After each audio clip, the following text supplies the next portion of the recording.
And we're back with Allison Frick of the Center for American Progress discussing the Iranian election, such as it was. And it's quite a contentious thing over there in Iran right now. Allie, John McCain, among others on the right, has talked about, without getting into any specifics that I've heard anyway, talked about America somehow intervening in this situation. I mean, realistically, do you see that there's anything the United States can do certainly to affect the outcome of this election? Right. Well, what John McCain said was, "I hope we'll act." That was his quote. Oh. And that's a pretty typical John McCain statement, where exactly what you said. He didn't give any specifics because, of course, he hasn't, thought out what could we do, what could we possibly do to affect the Iranian election now.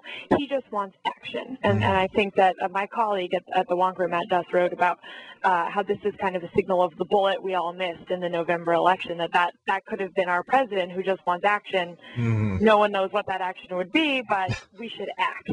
Yeah. And there are others calling for stronger sanctions. But you're right. It's unclear exactly what the United States could do at this point. The position of those on the right seems to be a little odd, too. We've had some neocon types that were basically rooting, or seemed to be rooting, for Ahmadinejad's victory, but now that he has ostensibly won the election, they're blaming Obama for the result. What is going on over there? Is it just the usual, disarray and confusion on the right these days? Yeah, it is very confusing. So you had Daniel Pipes, leading neocon, last week admitting that he would have voted for Ahmadinejad because, he likes to know who his enemies are, which is just kind of a perverse statement that shows how Ahmadinejad is really the necessary foil for the neoconservatives. And, they can't really exist without the other. And then you had Max Boot today calling Ahmadinejad's re-election a, quote, win for those concerned about Iran's nuclear capabilities, because he thought it would pressure Obama to either bomb Iran or allow Israel to bomb Iran. But then you have, others, Richard Pearl, Frank Gaffney, blaming Obama for Ahmadinejad's re-election, even as they say, well, it was a rigged election. So I don't really understand. It seems to me that if the hardliners in Iran felt that they needed to rig the election in order to make Ahmadinejad the victor, then that might be saying something about hardline politics no longer being as popular in Iran for whatever reason, and one of those reasons may be because Obama has reached out to the Iranian people and to the Muslim community as a whole. Yes, I mean, we saw the election, of course, in Lebanon just a little while ago, in which the Hezbollah forces were routed to some extent, and many people thought that Obama's Cairo speech had some influence, at least on that. Do you think that his speech had influence on the Iranian election in any way, or even to the extent, as Rush Limbaugh has suggested? I believe it was Rush Limbaugh that the mullahs in Iran have had to rig this election because they couldn't afford to see the opposition candidate win and have that victory be laid at Obama's feet essentially, him being given responsibility for it. Well, I think in terms of gauging exactly Obama's effect, obviously it's impossible to know. And one thing we should remember is, not everything around the world is about us, is about the United States. But that said, there's clearly a difference in what's going on today than what was going on in 2005 when Ahmadinejad was first elected. And when you had George W. Bush really was the perfect foil for the hardliners in Iran, just like he was the perfect foil for al-Qaeda. And so whether or not that was just the hardliners like Ahmadinejad using George W. Bush and kind of, mistakenly using him to gain more of a footing with their own population or not, I think it's clear that there's a difference between what's happened in 2005 and what's happened today. And part of that story is obviously the difference between George W. Bush and Obama. Now, I don't think we can say it's the whole story or even a large part of the story because we don't know. And obviously, politics in a given country are always about that country and what they want in that country. But it's clear that Ahmadinejad was offering the same closed fist, hardline tactics against the West, and his challenger, Mousavi, was offering something different. And that clearly appealed to millions of Iranians. Now, we had heard earlier today that Obama was going to speak at about 5 o'clock Eastern time, I believe it was, and address the situation in Iran. I'm on the air now, so I don't know what's going on exactly, but he doesn't seem to have given that speech. But I guess the big question for the Obama administration is, do they proceed as they had wanted to do with their engagement with Iran, or if the sense seems to be that this isn't a legitimate election, do they take a time out from that and pull back? Do you have any sense of which way they'll go or which way they should go, given what's going on?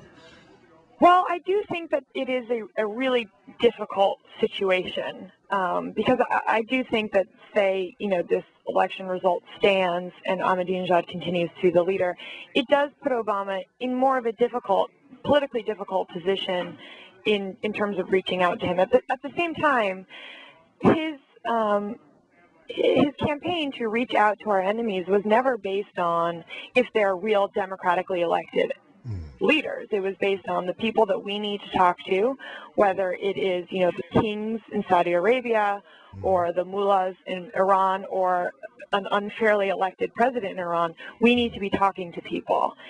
We need to be talking to people who have, the levers of power, whether or not we necessarily agree with the way in which they came to power.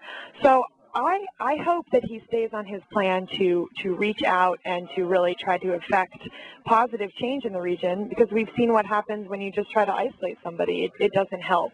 But I do think it will be politically more difficult when you've seen these images of kind of how brutally repressive this regime can be and is starting out already on its first few days to be. So we're going to have to see. But I think that he'll stick with the course. Would Mousavi have been that big an improvement over Ahmadinejad anyway? That's a great question, and obviously there are a lot of commentators who are saying we're arguing about the difference between tangerines and clementines. That they're really pretty similar. But it is, if you just look at campaign rhetoric, Mousavi wanted to reach out to the West, told Ahmadinejad to quit the anti-Israel statements, and right there, that's a pretty significant change. Mm-hmm. Now, all the leaders in Iran have publicly disavowed a nuclear arms program, but we don't seem to believe them when they say that, and we may have reason not to believe them. But it is true that this is still a theocracy, that Mousavi was still chosen by the mullahs to run, and so it's not like we are going to have some enormous new leadership. But I do think that their campaign rhetoric does give an example and is an important piece of evidence to take seriously about the real differences between these two candidates. I'm now seeing some tweets and blog posts and stuff that are claiming that Mousavi may actually propose a power-sharing agreement with Ahmadinejad. I mean, if we were to go get on our high horse about this fraudulent election, and then the opponent, who's making the same claims after all, then joins Ahmadinejad's government, that would seem to undercut our position a little bit, wouldn't it? Yeah, I haven't seen that. I haven't seen any reports of that yet. These are just maybe some a little tweets bit more up to date than I am. No, probably not. These were more tweets and stuff coming from Iran, so that may not be legitimate at all. I'd seen it and thought maybe you'd seen some of the same stuff too, and wondered about that. Well, we're going to be following this, and perhaps you'll be along in another couple of days, and we can take stock of the situation now. But for now, it looks like a pretty tough situation, as you've said, over there in Iran, and we can only hope that more violence doesn't break out and things don't get really truly ugly. Absolutely. But we'll just have to watch, and hopefully we can learn more about the election and whether this was in fact a surprising yet legitimate win for Ahmadinejad, or there was something a little more nefarious going on there. Allison Frick of the Center for American Progress. Allie, thank you for coming in and sharing your expertise with us. Appreciate it. My pleasure. Thanks so much for having me. You bet.